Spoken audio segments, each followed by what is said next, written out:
शक्ति और भक्ति के पर्व नवरात्रि में उत्साह चरम पर।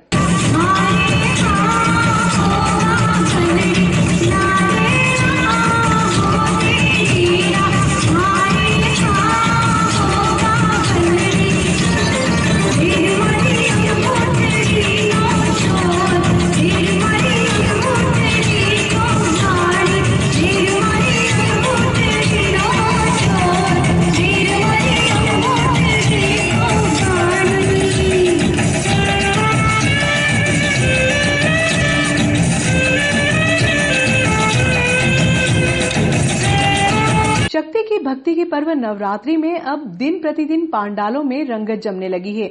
आयोजनकर्ताओं ने भी बिना गरबों के ही आयोजन को भव्य रूप देने के लिए प्रतिदिन अलग अलग थीम पर झांकियों का निर्माण करना शुरू कर दिया है, जिसका दर्शन लाभ लेने के लिए श्रद्धालु उमड़ रहे हैं।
गवर्नमेंट कॉलोनी में गुजरात के कलाकारों द्वारा भजनों से समा बांध दिया। नवरात्रि के 4 दिन बाद अब पांडालों में रंगत जमने लगी है। शहर के सार्वजनिक नवदुर्गा उत्सव द्वारा प्रतिदिन अलग अलग झांकियों का निर्माण किया जा रहा है। शहर के सबसे पुराने प्राचीन पंडित दीनदयाल चौक पर मां भगवती को आकर्षक पांडाल में विराजित किया है, जिसे देखने के लिए प्रतिदिन श्रद्धालुओं का हुजूम उमड़ रहा है। समिति के नरेंद्र राठी के अनुसार शाम 7:30 बजे आरती के पश्चात प्रसादी का वितरण सोशल डिस्टेंसिंग के साथ किया जाता है।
वेस्टर्न रेलवे मजदूर संघ के देशव्यापी आह्वान के तहत मंगलवार को शहर के प्लेटफॉर्म पर रेल कर्मियों ने धरना प्रदर्शन कर रेलवे के निजीकरण के प्रति विरोध जताया। इस दौरान बड़ी संख्या में रेल कर्मी प्रदर्शन में शामिल हुए। पुरानी पेंशन लागू करो, लागू करो, लागू करो, पुरानी पेंशन लागू करो, लागू करो, लागू करो, निजीकरण बंद करो, बंद करो, बंद करो, निजीकरण बंद करो, बंद करो, निजीकरण बंद करो।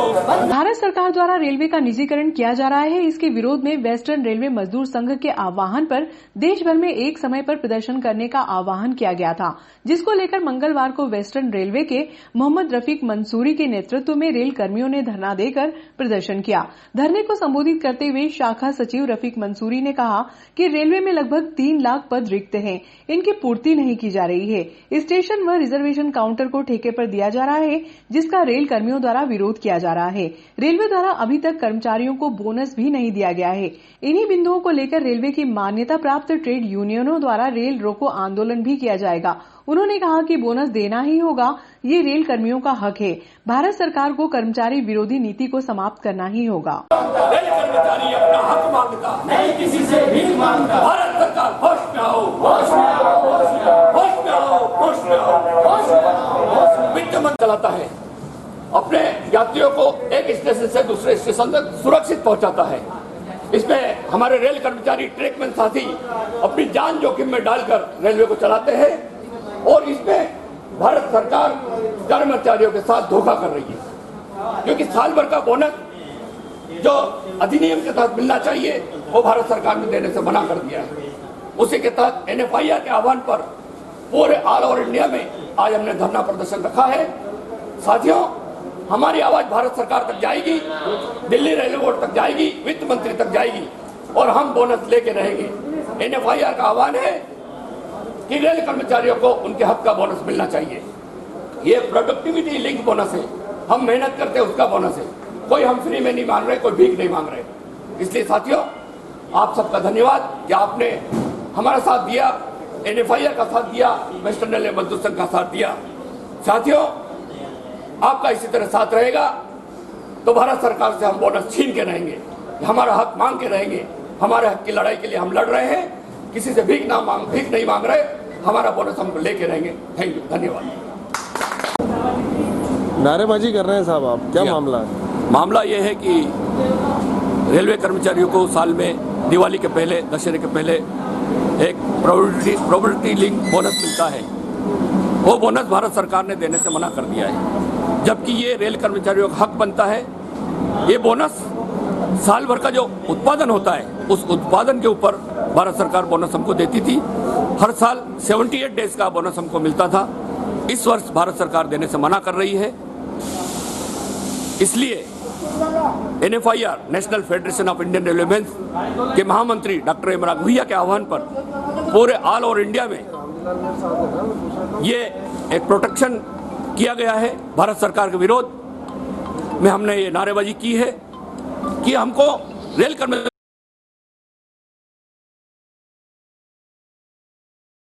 भारत सरकार रेलवे को बेचने का काम भी कर रही है। इसके विरोध में भी पूरा रेल कर्मचारी साथी इस आंदोलन के अंदर शामिल है और रेल कर्मचारी यह चाहता है कि रेलवे का निजीकरण नहीं हो, क्योंकि अगर निजीकरण होगा तो हमारा रेल कर्मचारी जो काम कर रहा है और जितनी मेहनत से काम करता है और जो पैसेंजर एक स्टेशन से दूसरे स्टेशन में जाता है उसकी सुरक्षा सिर्फ रेल कर्मचारी कर सकता है, ना कि निजीकरण वाले कर सकते हैं। क्योंकि रेल कर्मचारी के दिल में एक रेलवे की भावना है, उसको 58-60 साल तक रेलवे के अंदर काम करना है, वो पूरा तन मन धन लगाकर रेलवे के अंदर काम करता है, जबकि निजीकरण अपना स्वार्थ देख के काम करते हैं। तो इस निजीकरण के विरोध में भी हमने एक डंका बजाया विरोध का कि निजीकरण हम नहीं होने देंगे। प्लेटफॉर्म भारत सरकार बेच रही है, स्टेशन भारत सरकार बेच रही है। करीब 3 लाख वैकेंसियां इंडियन रेलवे के अंदर वैकेंट पड़ी है, वो भारत सरकार भरने को तैयार नहीं है। सेफ्टी से रिलेटेड वैकेंसियां भी बाकी है, वो भी भारत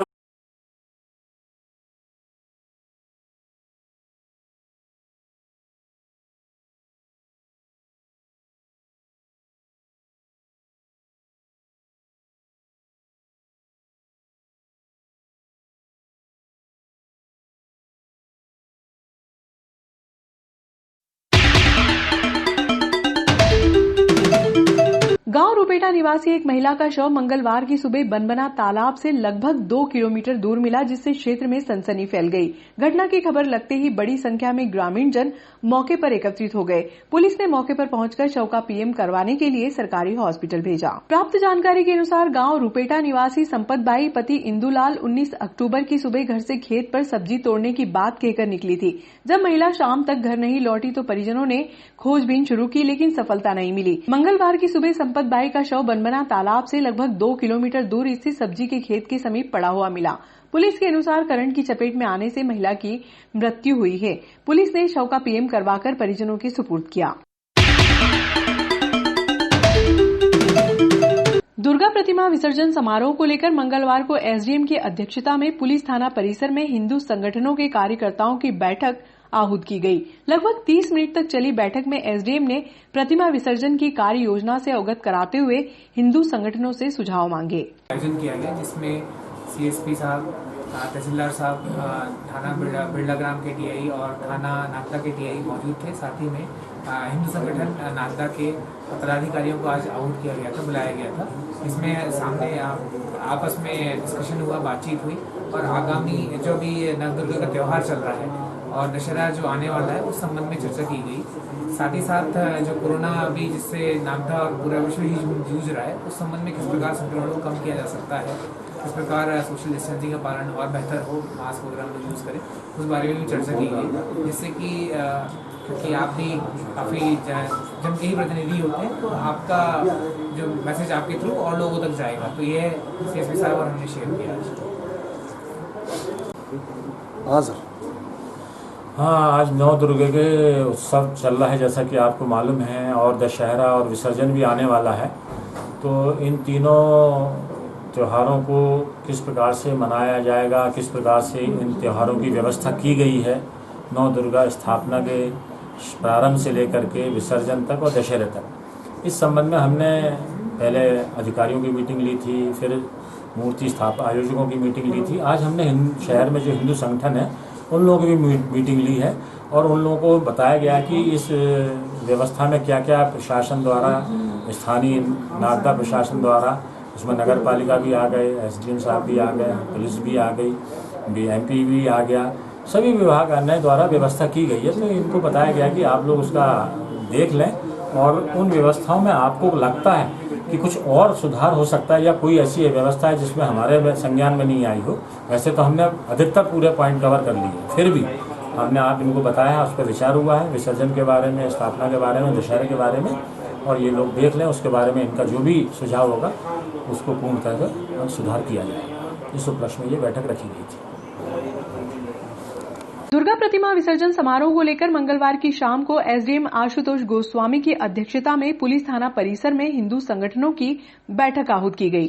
बैठक में सीएसपी मनोज रत्नाकर ने विसर्जन स्थल के बारे में जानकारी देते हुए कहा कि चंबल नदी के उफान पर होने से बैरिकेड्स लगाए जाएंगे ताकि कोई हादसे का शिकार न हो। वहीं चंबल नदी का जल स्तर कम होने पर प्रतिमाएं जेसीबी की मदद से चामुंडा माता मंदिर कुंड में प्रवाहित की जाएंगी।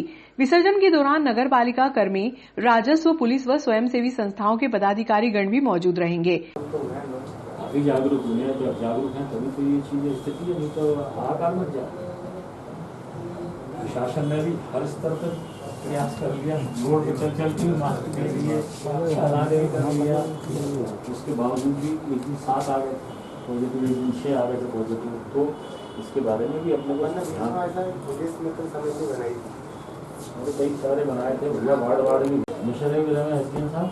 अभी यार ज़्यादा डिटेल्स नहीं आए, मतलब मोटे आए थे, मतलब गृह विभाग से आए थे कि खुले मैदान में करना है, अनुमति कलेक्टर ने उसमें लिखित है। कलेक्टर मतलब खुद तो मतलब क्या है, वो डेलीगेट ही करते हैं एसडीएम को। तो अभी 1 दिन में डिटेल्स आ जाएंगे उसकी। अपने यहाँ 2 जगह होता है, एक वहाँ बिरला ग्राउंड में और एक यहाँ पर खुले मैदान में। 3 जगह होता है, प्रकाश नगर में भी होता है।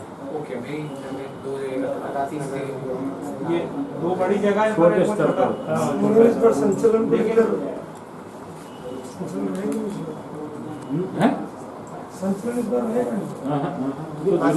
संचलन नहीं है, लेकिन बहुत संचलन नहीं, जुलूस वगैरह संचलन का कोई सा भी संचलन, सबका जो भी चीज रहेगी वो यूनिफॉर्म रहेगी सब जगह, एक सी रहेगी। जो भी चीज रहेगी, संचलन रहेगा, जो भी जैसे नागदार तक की और अच्छा है, हम तो कह रहे हैं अच्छा, क्योंकि सबके घर होगा। ये अच्छा पॉइंट है। चैनल वालों से बात कर लेना, हम लोगों से करवा देना लाइव टेलीकास्ट। तो उसमें क्या भीड़ का दबाव कम रहेगा, नहीं तो सभी घर पे हो जाए। यहाँ पर लोग घर को देख हाँ, वो रहे हैं। सभी आजकल तो सभी घर पे ही व्यवस्थित। मीडिया के हिसाब से एक कोरोना ने आने सूचना चली जाएगी, घर में लाइव रहेगा। बिल्कुल अच्छा लग रहा है, बिल्कुल टेलीकास्ट करवा दो। अच्छी आतिशबाजी टीवी में दिखी। हाँ,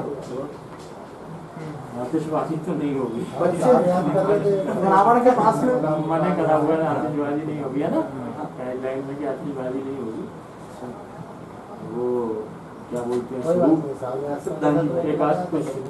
हिंदू संगठनों की आज यहाँ पे बैठक ली थी। नवरात्रि के दुर्गा विसर्जन के विषय में बैठक थी। पिछली बार जो गणेश विसर्जन के दौरान लापरवाही नगर पालिका द्वारा की गई थी, हमने बैठक में माननीय महोदय से आग्रह किया है कि वो लापरवाही ना हो, प्रशासन जो भी मूर्तियों का विसर्जन करे वो सम्मानजनक करे। एक विषय और हमने अधिकारियों को यहाँ पर अवगत कराया है कि नवरात्रि में 9 दिन प्रत्येक परिवार में जवारे का विसर्जन भी होता है, और जो जवारे बोते हैं उनका आखिरी दिन दशहरे पर विसर्जन होता है। प्रत्येक परिवार को विसर्जन के लिए कम से कम वहाँ तक चामुंडा मंदिर तक जाने की अनुमति मिले, और उनके द्वारा विसर्जन होगा, नगर पालिका या प्रशासन की कोई व्यवस्था होती है तो जवारे का विसर्जन भी वहाँ पे सम्मानजनक हो, और नदी और चामुंडा मंदिर के आसपास समुचित व्यवस्था हो, तो किसी प्रकार की कोई वहाँ पे नगर पालिका द्वारा पिछली बार जो लापरवाही हुई वो लापरवाही ना हो, यही हमने प्रशासन से आग्रह किया है। आज की बैठक में हमको भी अवगत करा दिया है, हम भी एक बार व्यवस्था का अवलोकन करेंगे। मूर्ति विसर्जन को लेकर हमने कहा है कि कुंड में जो विसर्जन बड़ी मूर्तियों का हो वो कम से कम कुंड में हो, आगे गहरे पानी में हो, पानी उतरने के बाद उनको अव्यवस्थित वो मूर्तियाँ नहीं दिखे। शासन प्रशासन ने हमारी बात को स्वीकार किया है। आज का यही विषय है।